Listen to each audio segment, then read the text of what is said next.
Hey everybody, welcome to the Mana Leak. I'm John as always, and here we are on the final Magic Origins set review. The rest, we're going to cover the multicolored cards, the artifact cards, and the land cards.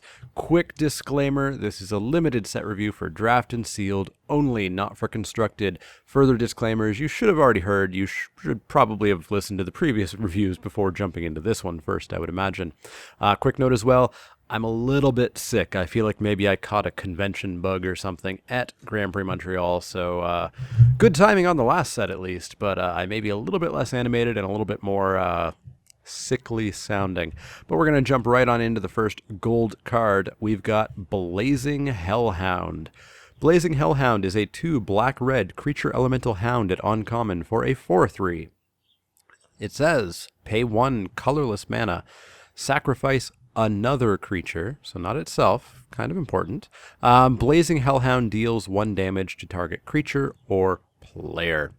So it's a 4/3 for 4, which is totally fine. A sack outlet is always welcome, especially one as cheap as a single colorless mana. Free is better, but this is as cheap as you can get without being free. It helps get some value out of creatures dying to removal, chump blockers, kind of what we talked about with Evolutionary Leap, I think it was called. Serves as a way to, kill off active treason creatures, things like that. It just seems like a reasonable include in most red-black decks. I think red-black has a at least mild sacrifice sub-theme in it, if not a full-fledged one, which red-black often does have in core sets. And as we'll kind of see, all 10 of these creatures kind of speak to what that color combination wants to do in this set. And this set, I guess, wants to be aggressive guys that sacrifice stuff. And this fits in totally fine. I'll probably take this mildly highly. I don't know that I'll take it to go into black-red. But if I'm black-red, it's an awesome pickup. If I'm black and flirting with the idea of red, if I'm red flirting with the idea of black, I'll probably pick it up. B- for me. It just seems like a totally fine card. Next up, we have Blood-Cursed Knight. Blood-Cursed Knight is a 1 white-black creature vampire knight at uncommon for a 3/2. And it says as long as you control an enchantment, Blood-Cursed Knight gets +1/+1 and has a lifelink. Obviously, white-black wants to have that enchantment sub-theme, which I've been pretty down on. I don't know if there's enough playable enchantments to really have an enchantment matters deck. There's good removal enchantments, but it's pretty greedy to think that you're just going to get all of those, that everybody else is going to pass them, because they're solid cards. And you don't want to play the garbage auras just to be the enchantments matter deck. That being said, this is a 3/2 for 3. A 3/2 for 3 is fine enough. And if you do have any enchantments, if you do have Weight of the Underworld, if you do have Suppression Bonds, if you do have any of those playable enchantments, Knightly Valor, whatever, then this becomes an amazing creature for 3. A 4/3 lifelink for 3 is incredible. So it seems fine again. It feels a little bit weaker just because I don't think black-white enchantments is really going to be a thing. If it is, then this card is a total instant auto-include awesome role player, just fantastic. But I'd probably still just take this if I was black-white anyways. If I needed a creature, and if I had any of those removal enchantments, I'd take it just for the extra bonus. So, it still seems like a fine card, decently costed, with a nice upside if you can get it. So, B- for that as well. Next up, we have Bounding Krasis, the Surfing Dinosaur. This is a 1 green-blue creature fish lizard at uncommon for a 3/3. It has flash, and it says when Bounding Krasis enters the battlefield, you may tap or untap target creature. Now, I don't know that tapping and untapping is the green-blue sub-theme, but it's a Simic idea to have a fish lizard with flash. It's a 3/3 for 3.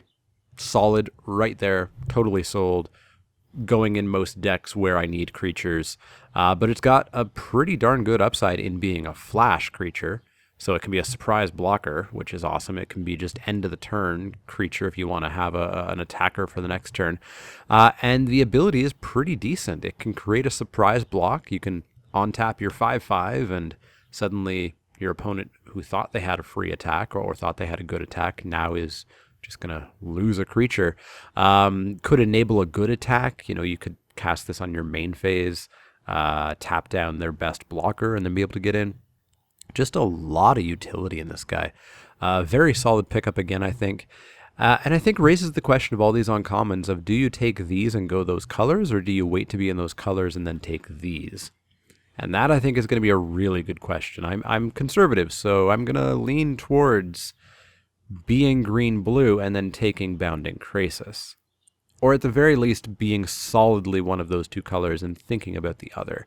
I don't know if I would take this pack one, pick one, and go green-blue, but solid creature. I think it's better than the other two slightly, just because it's more useful just by itself. It doesn't require any sort of archetype going on. It just requires you to want to play good creatures. So solid B for me. Next up, we have Citadel Castellan. She's a 1 green-white creature human knight at uncommon for a 2/3. She has Vigilance, and she has Renown 2. Now, I'm torn on this a little bit. Vigilance isn't the best ability to get through Renown. It makes it for a fairly useful creature. It can attack and block, but it's not First Strike, it's not Trample, it's not Flying, it's not unblockable. It's not going to totally get you through for Renown. It's a 3-drop, which means that you may have a turn or two to attack with a 2/3 and maybe get through. But pretty rapidly, it's going to be able to just be blocked by most things. Killed, potentially, or at least just sort of bounced off a body. If this ever does get through, then it's a serious threat. It's a 4/5 Vigilance, which is awesome for 3 mana. Thankfully, in white, you do have tappers, so you can hopefully force it through there. Ultimately, I think it's a decent card. Again, I'm just mildly hesitant on Renown. I feel like you really have to build the deck to enable Renown if you don't have the awesome Renown creatures that can just get through anyways. So a B- on this one. Next up, we have Iris's Champion. This is a 1 red-white creature human soldier at uncommon for a 2/2 with double strike. And that's it. 3 mana, 2/2 double strike is totally fine. It's nicely costed. Generally, you could consider this a 4/4, obviously not on a burn spell sort of situation, but attacking, blocking, it's kind of a 4/4. If you suit this up with anything, it's going to be totally awesome.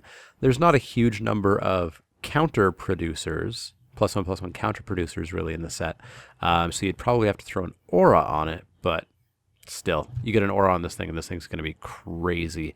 Also a total removal target, so be careful with those auras, but this just seems like it has a good amount of power behind it. Again, a pretty high pick and auto-include in the red-white deck. And again, the super question, and the question that I think is going to remain until I actually get to play with this format, do I take this and go red-white? Do I go red-white and then take this? I don't know yet. Next up, we have Possessed Scav. This is a 3 blue-black creature zombie at uncommon for a 3/2. And it says, when Possessed Scav enters the battlefield, return target instant, sorcery, or creature card from your graveyard to your hand. Basically, 90 to 95% of the cards that you would play other than lands. You can't get back an enchantment, you can't get back an artifact, but everything else. And actually, you could get back to artifact creatures. So, if Possessed Scav would die, exile it instead. So you can't recur this guy over and over and get stuff back forever. A 5 mana 3/2 generally doesn't seem the best to me, but you do get probably whatever you want back from the graveyard. And on turn 5, there's going to be something in the graveyard. Whether or not it's great, who knows? But in blue-black, that's the color combination that's going to have stuff. That's the color combination that's going to have counter spells, bounce spells, and removal spells that you're totally going to want to get back. And maybe you've already played your bomb, and you could get it back instead. Blue-black always wants to be grindy, and I think it wants to be grindy in the set as well.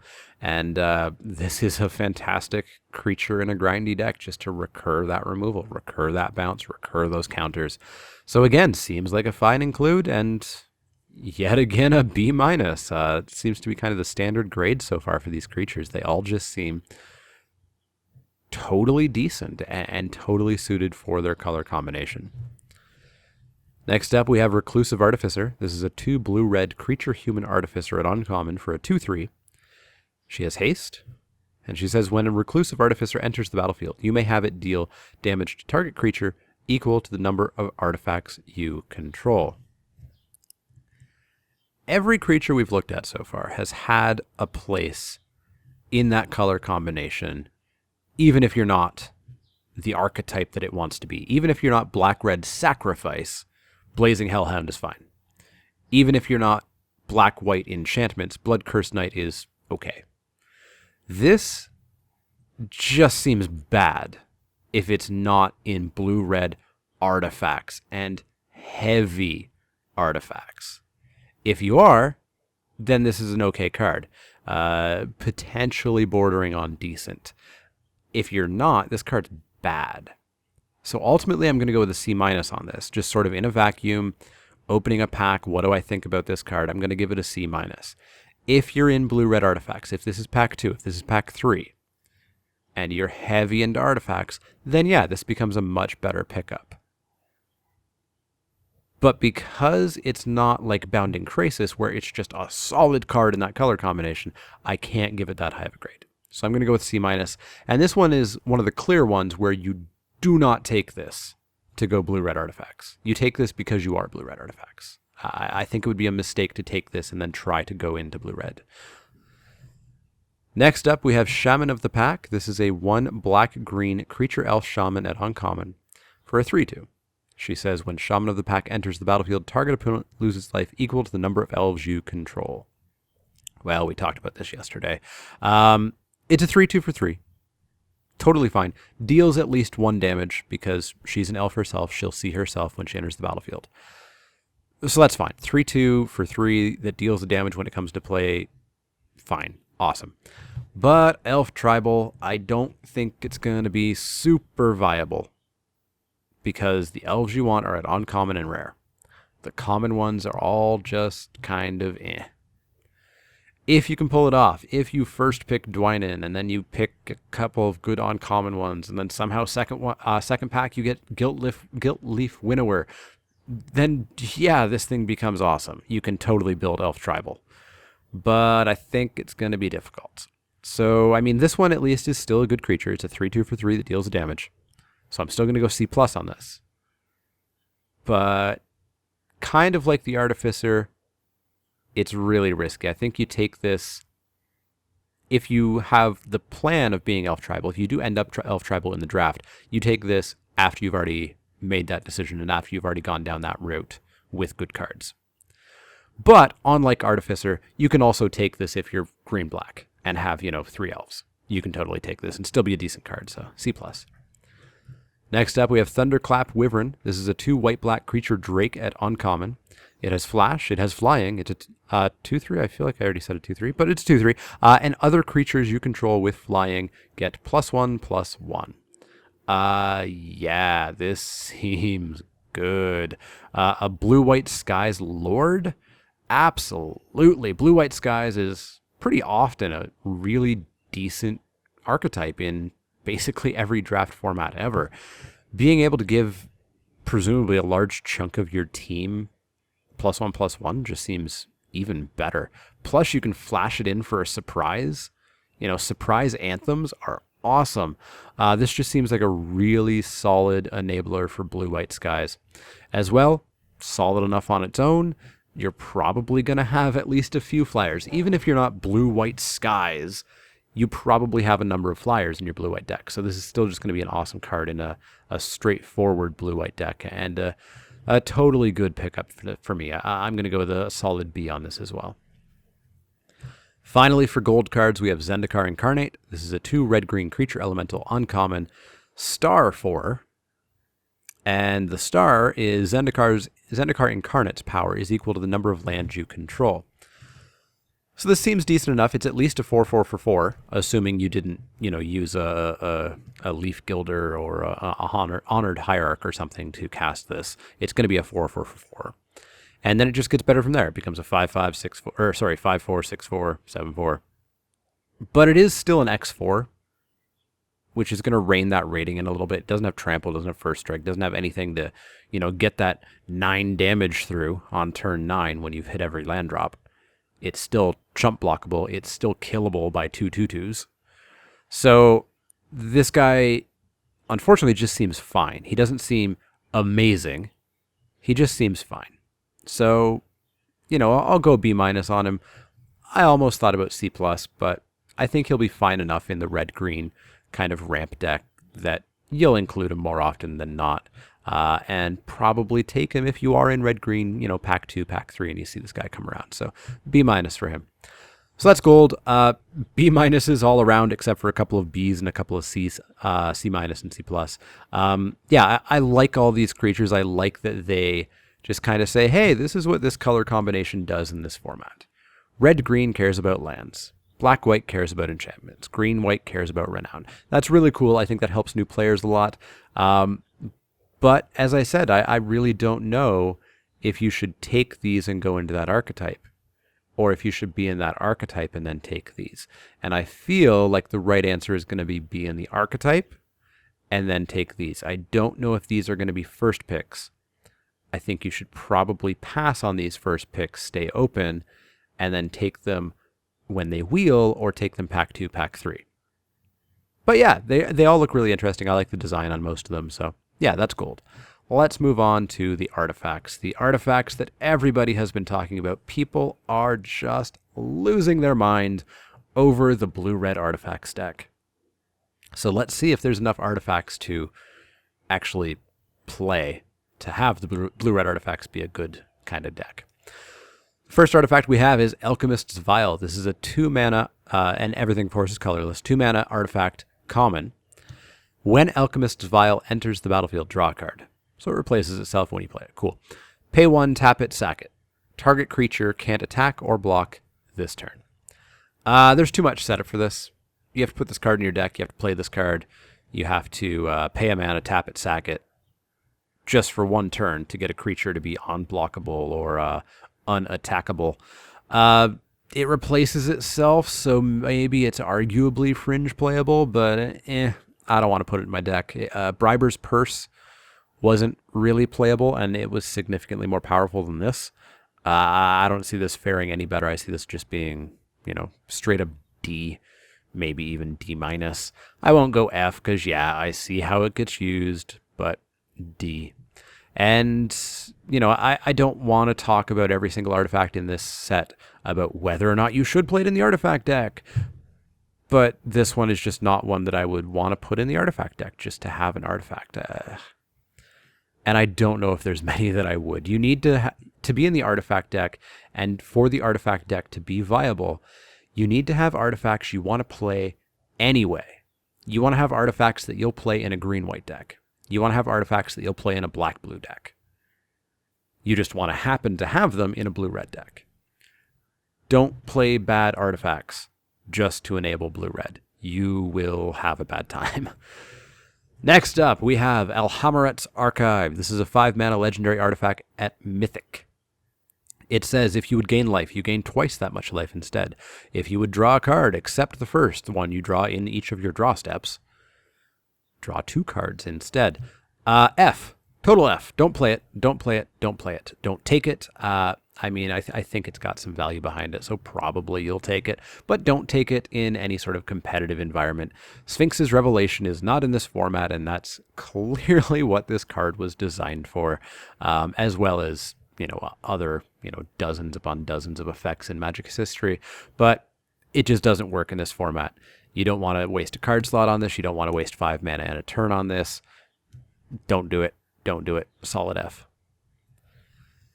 Next up, we have Angel's Tomb. Angel's Tomb is a 3-mana artifact uncommon that says, whenever a creature enters the battlefield under your control, you may have Angel's Tomb become a 3/3 white angel artifact creature with flying until end of turn. This is not Glinthawk Idol. Glinthawk Idol was great because you could activate it whenever you wanted by paying a white mana. Even if you didn't play an artifact to enable Glinthawk Idol, you could turn it on whenever. Angel's Tomb, you have to play a creature. If you're not playing a creature this turn, it's a do-nothing artifact. And this is a reprint, by the way. This is from Avacyn Restored. I've played with this card, and it was not good there. And I don't think it's going to be any good here. If you're super desperate, go ahead. Throw it in. But I would really avoid it. C-, far more cuttable than includable, I think. Next up, we have Bonded Construct. This is a single mana artifact creature construct at common for a 2/1 that has adorable art. I think the little construct dog thing is pretty cute, hiding behind the guy. But it says Bonded Construct can't attack alone. So you can play it on turn 1, but you probably can't attack on turn 2 unless you play a hasty guy. And yeah, it has to attack with somebody. It can block alone, which is actually okay, but it has to attack with somebody. It seems mildly okay in sort of an all-out aggro deck, red-white, maybe red-black, mono-white if that's a thing. But even then it's a little bit weak. I'd probably just prefer a creature that could attack on its own. I'd prefer a 2-mana 2/2 over a 1-mana 2/1 that has to have another creature to attack. It would just be more consistent than this would be. So, you know, I think this is a C- as well. It's more cuttable than includable. It's not awful. It's not unplayable. I just would prefer not to play it. Next up, we have Brawlers Plate. This is a 3-mana artifact equipment at uncommon, and it says equipped creature gets +2/+2 and has trample. Equip cost of 4. So, +2/+2 and trample. It's okay. +2/+2 is all right. Trample is decent. Ideally, you're putting this on something bigger than, say, a 2/2, but even a 2/2 would probably still get through some trample damage here or there. 4 equip is pretty backbreaking, though. Equipment has to be very aggressively costed, and the equip cost has to be very aggressively costed for it to be good. You know, the swords, Sword of Fire and Ice, Sword of Body and Mind, etc. Very aggressive equip cost and broken abilities. This is just kind of a fine ability, I guess, with a really high equip cost for what it does. Good equipment's very hard to come by, and it's almost always at rare or mythic. It's historically wrong, almost, to play common and uncommon equipment. There's very few out there that are actually playable. Yeah, there's some that are great. This is not one of them. I just don't want to pay 3 to play this and then 4 to equip it, because that means that I'm not playing and equipping this on the same turn until turn 7 at the latest, or at the earliest. And the turn that I equip it, I'm probably not doing much else with my turn unless it's pretty late in the game. I'm going to avoid this pretty heavily. I'm going to give it a solid D. Next up, we have Chief of the Foundry. This is a 3-mana artifact creature constructed on common for a 2/3 that says other artifact creatures you control get +1/+1. So it's a 2/3 for 3. That's fine. Completely and utterly unimpressive and completely and utterly includable. 3-mana 2/3. Awesome. If you need it, you got it. Obviously, it shines amazingly in the heavy artifact deck, the heavy Thopter deck. Making all your Thopters 2/2 is pretty darn good. If you have Thopter Spy Network and, you know, the heavy Thopter producers, this can be just incredible. Keep in mind, of course, you probably want more than just one of these guys to convince yourself to go into the artifacts deck. I don't think you take this guy and go artifacts. I feel like you really need to take kind of Thopter Spy Network or Pia and Kieran Nalaar, etc., and then go into artifacts. I don't know if you can really force it without having one of the big, awesome rares. But if you do get one, this is a really high pickup, of course, really high. I'm going to go C, because I do rate cards in a vacuum. I do rate them on their average kind of performance, and this is a C. It's a 2/3 for 3 that maybe will pump a couple things on your team, maybe, in general. Obviously, in the artifact deck, B+, maybe higher. Keep in mind as well, this guy, you know, there's no guarantee you're going to draw this guy and play this guy. So don't take it just assuming that your artifacts are all going to have an anthem all the time. So don't be too optimistic with this guy. Don't fall into best case scenario mentality, but a C in a vacuum for this. Next up, we have Gold Forged Sentinel. This is a 6-mana artifact creature chimera at uncommon, and it's a 4/4 with flying. And we've seen it before. We saw it in Born of the Gods, Journey into Nyx, Theros, one of the Theros block sets. He was pretty bad. He was not that good. It's basically Scion of Ugin, and how often did you see Scion of Ugin get played in draft? Not terribly often. How happy were you with it in draft? Not terribly happy. 4/4 flyer's big, no color commitment's great, but 6 mana is a tall order for just a 4/4 flyer that doesn't do anything else. Even in the artifact deck, I don't know if you want this. You know, it's still very expensive, so include it if you need it, but be very wary. I'm down on this card. I don't ever want to play it, so C-. In sealed, I think it's more playable, as most cards are just across the board in sealed, of course. Next up, we have Guardian Automaton. This is a 4-mana artifact creature construct at common for a 3/3. And it says, when Guardian Automaton dies, you gain 3 life. So it's a 3/3 for 4 with no color commitment, which is fine, but just fine. You know, it's all right. It's not exciting. It's not an auto-include by any means. Not these days, anyways. But it's a creature if you need it, and you have nothing better. The 3 life gain's a nice little incidental bonus, but it's not really deserving of any sort of extra grade.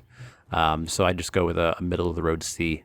If you need it, here it is. If you don't, oh well. Next up, we have Guardians of Miletus. This is a 3-mana 0/6 artifact creature golem at common, and it has Defender. So it's an 0/6 wall.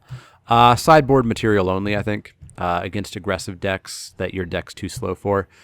I would never main deck this unless something went very, very wrong with your draft. We had this in Theros. I think it was in Theros. And it was the same thing. It wasn't something you ever really wanted to main board. But, if you were up against a hyper-aggressive deck that you couldn't handle, it's something to bring in. But, that's going to earn it a solid D. Next up, we have Hangar Walker. This is an XX artifact creature construct at rare for a 0/0. Hangar Walker enters the battlefield with X +1/+1 counters on it. So if you pay 2, it'll be a 1/1. If you pay 4, it'll be a 2/2. If you pay 6, it'll be a 3/3, etc. When Hangar Walker dies, put a 1/1 colorless Thopter artifact creature token with flying onto the battlefield for each +1/+1 counter on Hangar Walker. So when it dies, it pops, and for however many counters there were on it, you get that many Thopters. But that's not all, there's more. Pay 1 colorless, tap, put a +1/+1 counter on Hangar Walker, so you can continue to increase it as long as it lives. I like it. I like it a lot. It gets prohibitively expensive very quickly, so I'd probably prefer to drop this as a 2/2 and hope that it lives a turn, and then start building it up from there. Dropping it as a 3/3 feels really expensive. If I have 6 mana, if I have the turn to spend, yeah, I'll do it, of course. But I'd be totally fine dropping this as a 2/2 and then building it up from there. Then, of course, when it pops, you just flood the board with flyers. Seems very fun. Seems like it's very quickly going to make your opponent have to make some very tough choices. Because, say you get this to 5, and it's a 5/5. Your opponent's not going to want you to have a 5/5, but are they going to want you to have 5 power in the air? There's a lot of questions going on with this card. It's going to make your opponent have to make some very serious, tough choices. So I like this card quite a bit. I would say this is one of the probably 3 cards as well that gives a really heavy force the artifact sub-theme signal. If I see this pack 1, pick 1, yeah, I'll go artifacts with this. I'll pick up every Artifact Matters card. I'll pick up every Chief of the Foundry I'll see. I'll pick up every Thopter Enabler I can find. So yeah, solid B for me. Next up, we have Helm of the Gods. Helm of the Gods is a single mana artifact equipment, rare. Equipped creature gets +1/+1 for each enchantment you control. Equip cost of 1. Equip cost of 1, that's awesome! I just said we want equipment to be very aggressively costed, and this one is. This is an A, right? Very, very wrong. It's an equip cost of 1, yes, but the real cost is you have to be playing a heavy enchantment deck, and there are not a large number of enchantments for you to play. Frequently, when I have seen people talking about the enchantment deck, they mention Weight of the Underworld. Weight of the Underworld should not be considered an enchantment. You want to use that to kill something, and that enchantment's gone. It goes away. It'll trigger Blessed Spirits, it'll trigger things like that, but it won't help out Helm of the Gods. It won't help out Blood Knight, or whatever it was, the Black-White Knight. It won't help out anything that cares about enchantments on the board. Be very careful with that. Generally, this feels like if you're playing a deck that has good enchantments in it, this feels like it might be a 1/1 sometimes. Maybe a +2/+2, and very frequently it's going to be +0/+0. Too often this is going to be a dead card. Don't play it. Do not play it. Absolute super trap. F for me. Total F. Next up, we have GMA Dejame. I've never looked up the pronunciation on this. This is an old card, reprinted several times. It's an artifact for 4 mana at uncommon. Pay 4 mana, tap it, draw a card. I would say that this is sealed playable only. You want to have a really slow format and a really grindy deck. If you do, if you can survive long enough to activate this 2-3 times, then you're in a very good spot. But typically that requires both a really grindy deck, a really controlling grindy deck, and sealed. It's really hard to do this in draft. So I'm going to go with D on it. I just don't think you should really put this in your deck in draft. But in sealed, if you think you can handle it, I think you can put it in. Next up, we have Mage Ring Responder. This is a 7 mana artifact creature golem at rare for a 7/7. Mage Ring Responder doesn't on-tap during your on-tap step. Pay 7. On-tap Mage Ring Responder. Whenever Mage Ring Responder attacks, it deals 7 damage to target creature defending player controls. So presumably, the second you turn this sideways, you kill one of their creatures. Presumably. There's ways around that, obviously, and there could be a way that a creature is an X8 or something bigger, but generally you're going to kill a creature just by turning this sideways, and then they still have to block. This does feel risky to me, though, slightly. It's a 7-drop. 7 drops are inherently risky, because you may just never get there. The fact that it's colorless is cool, because you're never going to get screwed out of playing this. If you have 7 lands on the board, you can cast this. This almost gets there. I feel like 7 drops need to dominate the rest of the game. And this almost gets there, but you do have to stop playing Magic to keep this guy going, because you're going to have to pay 7 every turn to untap this guy. So you're going to pay 7, cast him. On your turn, you're going to attack with him, kill one of their creatures, and then you don't want to spend any mana because you're going to want to untap this at the end of their turn or at the start of their attack phase or whenever is relevant. And then next turn, you're going to want to keep the 7 up again. So you're basically all in on this guy once you put him down. Now, he's amazing when he's down. He's going to do a lot of good work. I'm just really cautious of 7 drops. He gets a good rating from me. He gets a B-, and that could even be as high as a B+. I'm just a cautious player when it comes to 7 drops. So we'll see how this guy plays out. I'm excited to give him a try. I will hands down give him a try. And I expect potentially to be surprised by him. But I'm just very cautious on my 7 drops. So B- for me. We'll see how he goes. Next up, we have Meteorite. Meteorite is a 5 mana artifact at uncommon. And it says when Meteorite enters the battlefield, it deals 2 damage to target creature or player. Tap it. Add 1 mana of any color to your mana pool. So it slams down on the battlefield, crushes something, and then is a mana rock, literally. This was surprisingly playable last time around. it was in M14, I think. Or sorry, M15. It was certainly slow, but it did its job. It did kind of what it needed to do. It often took down a creature and it fixed your mana and ramped you for whatever sake you needed to ramp on turn 5 or later.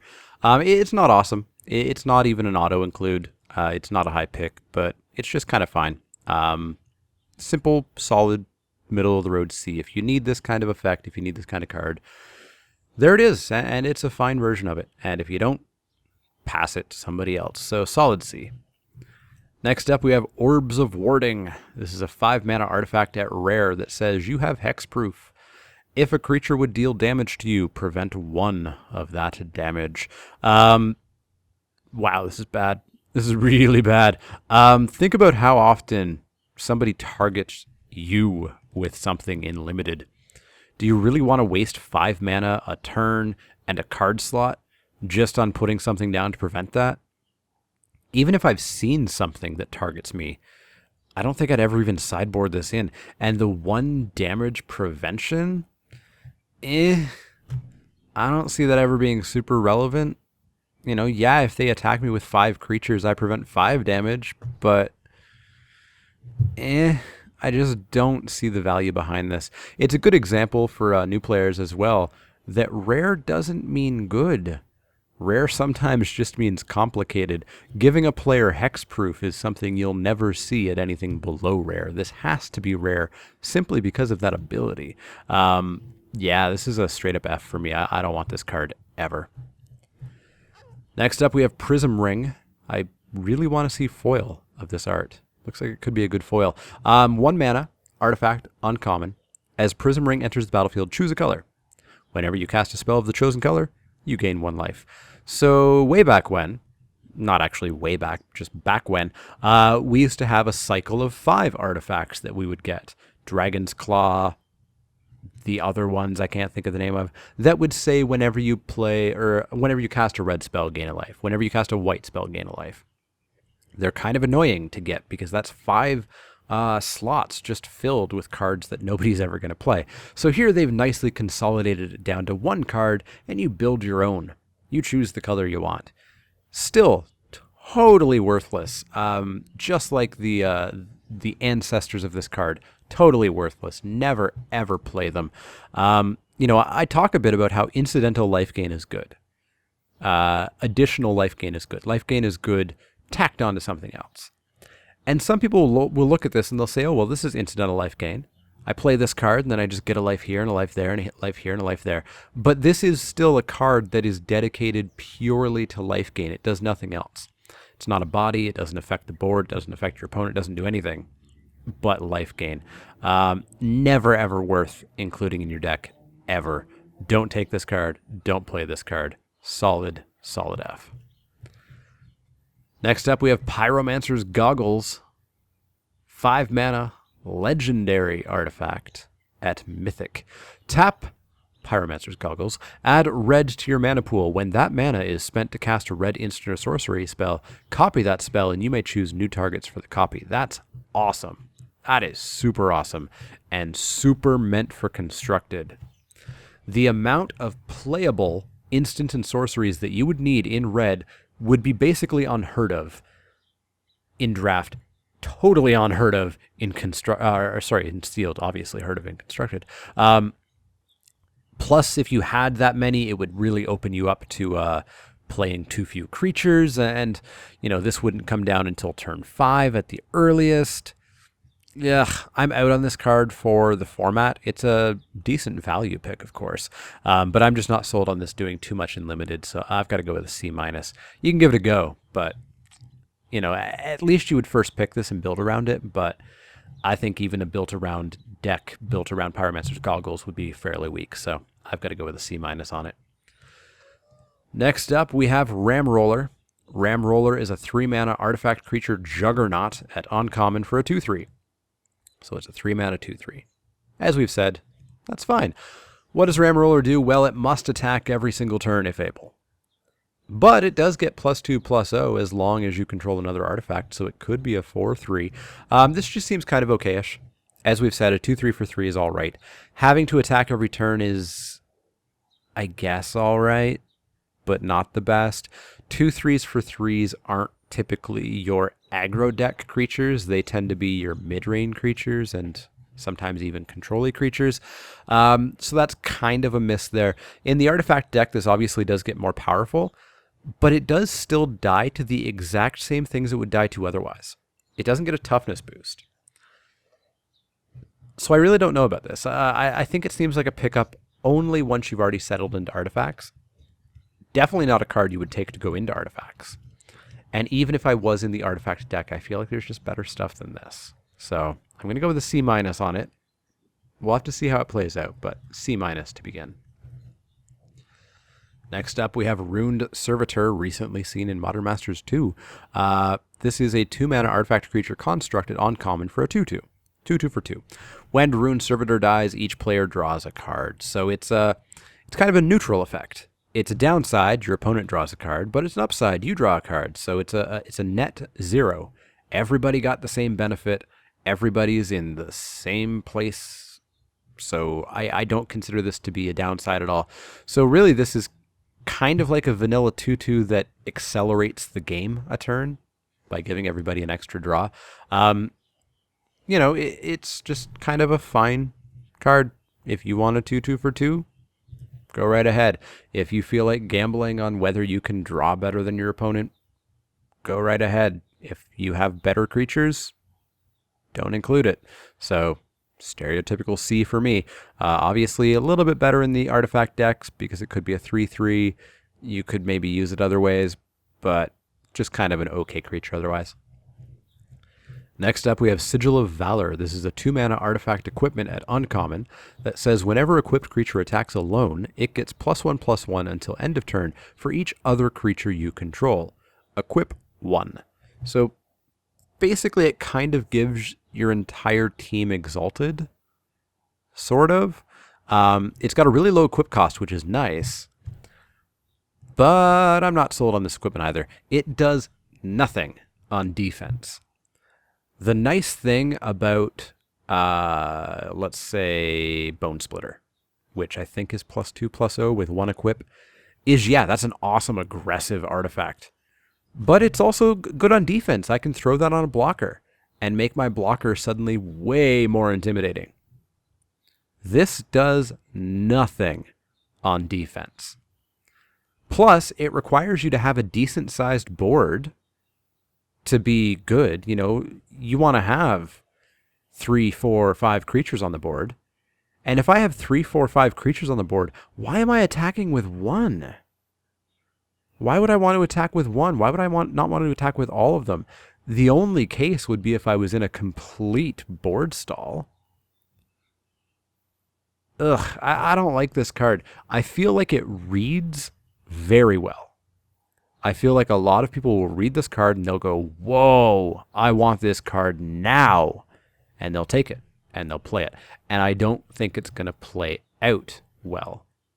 I'd rather this just be another creature that I can attack with than this kind of piece of equipment. One of the great things, so this is actually a good rule of thumb exception. As I've talked about, good equipment needs to have a really low equip cost, and this has a really low equip cost. So people will probably look at this and go, well, this has a low equip cost. That's awesome. It literally doesn't matter on this card. Low equip costs are good because I can attack with a creature equipped with something, Bone Splitter, and then I can throw it on somebody else to make them a blocker. There's no reason for me to throw this on anybody else once I've attacked with the creature, because it's not going to do anything. It only does something during the attack phase. So this just seems bad. Seems bad to me. I've got to go with a D on it. I think it's a solid trap card, and I'm so excited to see it on the other side of the battlefield. Next up, we've got our rare equipment. This is Sword of the Animist, a 2-mana legendary artifact equipment at rare. Equipped creature gets +1/+1. Whenever equipped creature attacks, you may search your library for a basic land card, put it onto the battlefield tapped, then shuffle your library. Equip 2. Yeah, I like this one. it's a decent, repeatable ramp effect. You know, even if the creature dies, throw it on somebody else, and you just keep ramping away. Oddly enough, the power boost, I don't care. I don't care that it has +1/+1. That may as well be flavor text. I'm looking at this much more for the ramp. This seems really interesting. This is kind of sidestepping everything equipment typically does. Equipment is generally always about power increases. It's about making guys bigger. And this really seems to me just about being ramp. You know, you throw this on a creature and you just start getting an extra land every turn, and you're going to pull away from this game very, very quickly. Because not only are you ramping, you're thinning your deck out a lot. And yeah, I think you can just take the game over with this sword. I think if you get this, you dive big into sort of giant green stuff. You maybe think about going 5-color good stuff because you can. I think this is a really cool piece of equipment. It's not your typical piece of equipment, but I think it's really cool. I'll go with a B- on it. Next up, we've got Throwing Knife. This is a 2-mana artifact equipment at uncommon, and it says equipped creature gets +2/+0. Whenever equipped creature attacks, you may sacrifice Throwing Knife. If you do, Throwing Knife deals 2 damage to target creature or player. Equip 2. This I like. This I like a lot. This does a lot more than Vial of Dragonfire does. I like this even a bit more than Blazing Torch. Blazing Torch was in Innistrad and Zendikar. It was very similar to this. I think all the costs were the same. But basically, you could tap the creature. You didn't have to attack with it. Sack Blazing Torch and deal 2 damage. And it had an effect that you couldn't be blocked by vampires, zombies, or werewolves, or something like that. It didn't give any power increase. This giving power increase I really like. Because if I don't want to kill something with it, I can just make my creature be +2/+0. You know, if my creature doesn't have blockers, if my opponent doesn't have blockers, my creature's just bigger. And that's awesome. And then when my opponent does get blockers, I can throw some knives at them and kill them, or at least weaken them and maybe make them not viable blockers anymore. I think this is just a really solid piece of equipment, and I think it goes in basically every single deck. You would have to be an incredibly low creature count deck to not want this. I'm pretty happy with this card. I give it a solid B. All right, next up we have Veteran Sidearm. This is a 2-mana artifact equipment common. Equipped creature gets +1/+1. Equip cost of 1. So what have we talked about? We've talked about how equipment should be cheap. It should have a very low equip cost. This is both of those things. Equipment also requires a high impact ability. +1/+1 is not a high impact ability. Stormrider Rig was in, I think, Dragons of Tarkir, maybe Fate Reforged, one of the two. And it was basically this. All the costs were the same. The ability was the same. But it had an additional ability where when a creature came into play, you could put it onto it. So you could move it over for free. You didn't have to pay the extra one. That's arguably a little bit better than Veteran Sidearm. And it was completely and utterly unplayable. +1/+1 is almost flavor text. Almost flavor text. It's such a minimal boost that it just doesn't matter. Just doesn't matter. Putting this in your deck is basically wasting a card. You may as well just throw in a basic land instead of this. You'll get a better effect. You won't flood, or you won't get mana screwed as much. This card's bad. This card's garbage. I don't ever want to play this card. And just like Citadel Castellan, I'm going to be so happy to see this on the other side of the battlefield. Solid F. Finally, for the artifacts, we have Warhorn. This is a 3-mana artifact at uncommon. Says attacking creatures you control get +1/+0. So just every attacker you have is 1 power more. Again, this is a case of a card that I just don't want to devote a card slot to. I'd rather this be a creature. Any creature. Yeah, in the best case, this is awesome. In the situation where I have 10 Thopters and my opponent has no flying blockers, yeah, my opponent's dead because I attack for 20.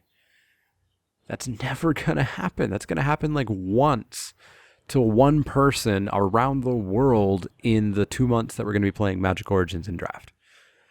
Generally, this is going to be pretty middling, even bad, and that's just not something I want.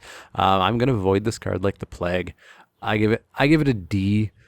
I can see the deck it goes in, but boy, does it need to be the picture perfect heavy aggro deck. So yeah, a D for me. So yeah, that's artifacts. That's a fairly scathing review of the artifacts. I think there's just a lot of really bad ones in here, and I think a lot of people are going to take them to try to build the artifact deck, and I think they're going to be sorely mistaken, because the artifact deck is not affinity. Some of these cards are bad, and I would play in an affinity deck. Because, hey, making my good cards cheaper? Sure, that's fine. You know, my Alchemists Vile is kind of a mana dork in an infinity deck. Affinity, not infinity. But in the artifact deck here, it doesn't work out the way I think people are super hoping it is. Be very careful with the artifact archetype. Don't force it. Take it if you get the cards that are clearly going to build a good artifact deck. Don't take the bad ones hoping to get the good ones. That being said, there are some good artifacts here. I'm excited to see how Majoring Responder works. Sword of the Animist looks really fun. I'm really high on Throwing Knife. Hangarback Walker, I really want to play with that card. But the rest, pretty bad. Be careful. Tread lightly where artifacts are concerned. All right. One last category of cards, the lands. First up, we have 5 all at once that we're going to talk about. Battlefield Forge, Caves of Kolios, Llanowar Wastes, Shivan Reef, and Yavimaya Coast. These are the Pain lands. They were in M15 and originally in a set that I can't think of the name of right now. They all say tap, add 1 to your mana pool. They're all rare, by the way. Tap, add 1 colorless to your mana pool. Or you can tap and add one of the colors it produces. So red or white, white or black, black or green, blue or red, or green or blue, depending on which land you have. And that land then deals a damage to you. So you take a damage, but you get the mana of your choice. It helps fix your mana a little bit. These are just fine.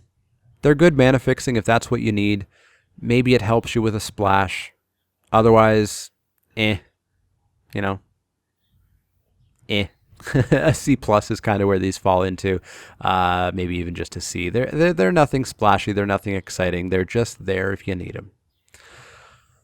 So that's those 5 lands. That leaves, I think, 4 others. So we've got Evolving Wilds, which we've seen pretty frequently. It was in Dragons of Tarkir. And it's just a solid card for fixing your mana, for finding your splash color, etc. It says tap, sacrifice Evolving Wilds, search your library for a basic land card, put it onto the battlefield tapped, then shuffle your library. It's nothing exciting, and if you're in a 2-color deck, you don't take this very highly. I sometimes still play one in a 2-color deck, just because, you know, there are times where you need to cast a white-white spell, and you have, you know, plains swamp, swamp, swamp. And this helps you get that plains that you really need for the double colors. It's not exciting, and I don't go out of my way to get one for my 2-color decks, but if I have one, I'll play it. If I am splashing, then these are a pretty solid pickup. I'll take one for sure. So, C is kind of where it ends up. Next up, we have Foundry of the Consuls. This is an uncommon land, and it says tap, add 1 colorless to your mana pool, or pay 5, tap it, and sack it to put 2 1/1 colorless Thopter artifact creature tokens with flying onto the battlefield. Sounds horrible. I have to spend a land slot in my deck for this card. I have to pay 5. I have to sacrifice a mana-producing land, setting myself back a turn, all to get 2 Thopters. That is massively overcosted. Massively overcosted, and it's not a cost that I'm ever willing to pay. Even in the dedicated artifact deck, I don't think this card makes sense. I think this is just a bad card. I'm going to go with a D- on it. I'll keep it just out of F range for the artifact Thopter supporters out there, but D-. Next up, we have Mage Ring Network. This is another uncommon land. It says tap, add 1 colorless to your mana pool. Pay 1 colorless, tap it, put a storage counter on Mage Ring Network. Tap it, remove X storage counters from Mage Ring Network, add X to your mana pool.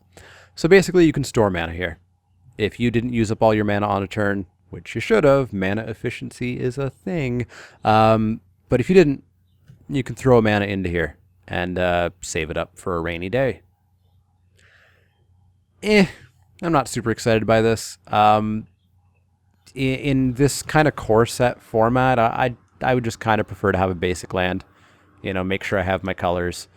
I'm just really unexcited by this. I don't see the real super benefit of it. If it provided me with a color of my choice or anything like that, maybe. But just storing up colorless mana, I'm not terribly excited by it, so C- for me. And finally, the last card of the set is a reprint, Rogue's Passage. This is an uncommon land that says tap, add 1 colorless to your mana pool, or pay 4 colorless and tap it, and target creature can't be blocked this turn. So this was in, where was it? One of the Ravnica block sets, I think. It was not super exciting there. I would see people play it, and I would pretty rarely see them activate it. 4 mana, effectively 5 mana, because you have to tap this mana-producing land, is a pretty high cost to make a creature unblockable. Making a creature unblockable is powerful, don't get me wrong, but it's still just a pretty high cost, and I wasn't terribly excited last time we saw this, and I'm not terribly excited this time.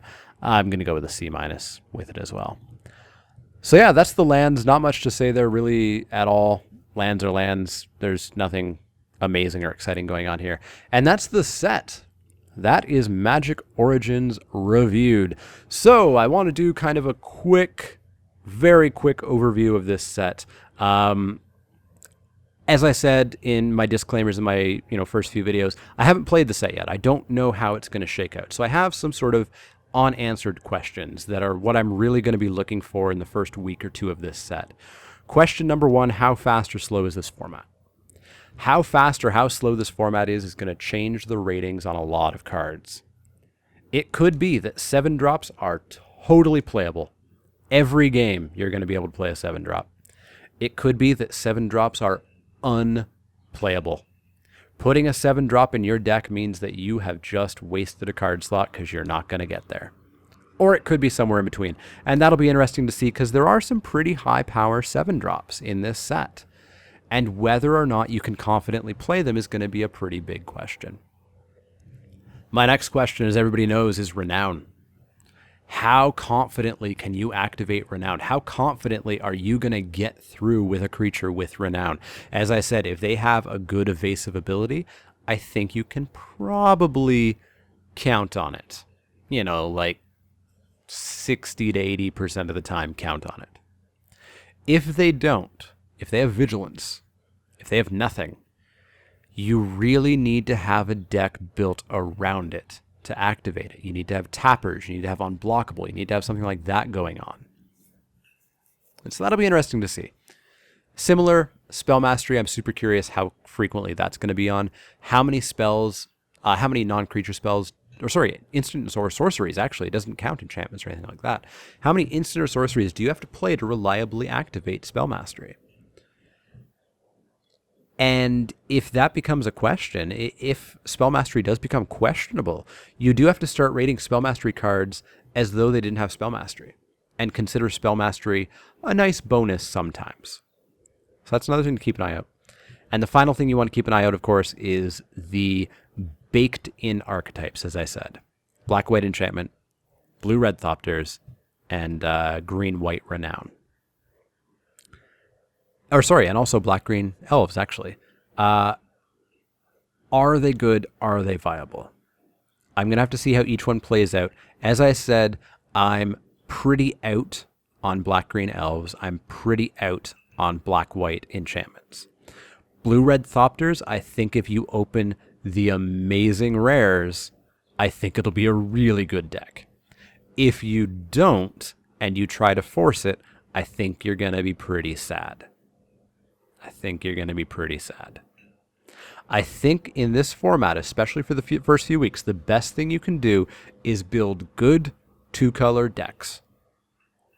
2-color decks that have good cards, that have good synergies.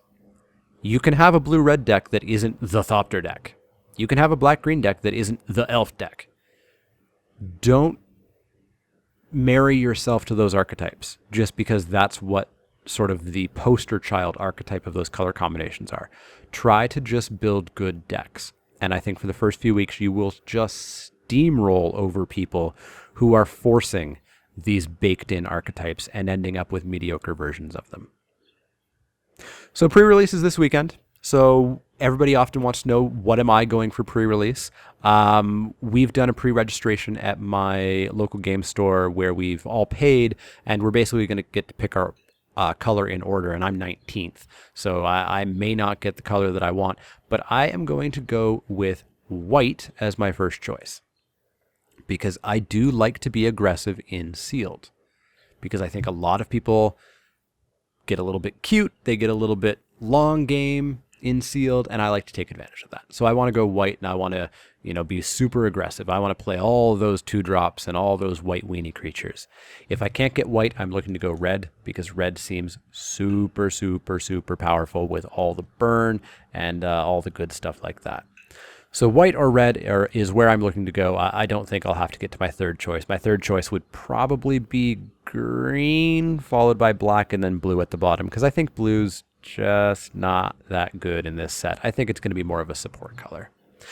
But yeah, that's going to wrap it up for my set review for Magic Origins. Thank you guys for watching. I hope you enjoy the set reviews. I always enjoy doing them. They're a massive time sink, but I love producing this content, and I love reaching more viewers. I've been watching the subscribers just skyrocket, the views skyrocket. I love set review time. It's kind of a shame it's only 4 times a year, but if it was more, I might just die. So yeah, hopefully you guys enjoyed this. As always, if you have any questions, comments, or suggestions, you can find me on Twitter at TheManaLeak. That's L-E-E-K, like the vegetable, not the card. And you can also find me on Facebook at facebook.com/TheManaLeak. You've already found me here on YouTube. You've got the comment section down below, which everybody has been fantastically using. I'm really glad to see that. And you have the like button. If you do like my videos, you should click those little thumbs up icons. They let me know that you like the videos. They let the world know that you like the videos, and they keep my videos rising up through the ranks. As well, if you haven't subscribed to my channel yet, you should think about doing it. There's a button below each video, and there's a button in the outro of each video that will keep you up to date on all the latest Crack-A-Pack Tuesdays, Wacky Wednesdays, Spiky Saturdays, and any other random videos that pop up here or there. As a brief preview, there will be a Magic Origins box opening. There will be a Magic Origins pre-release recap, plus video footage of my local game store. There will be a paper Magic Origins draft the day after release, before it's even on Magic Online. So you may want to see those videos, so subscribe so that you can find out the second they go up. But as always, if you have any questions, comments, or suggestions, let me know. Otherwise, I will see you all next time.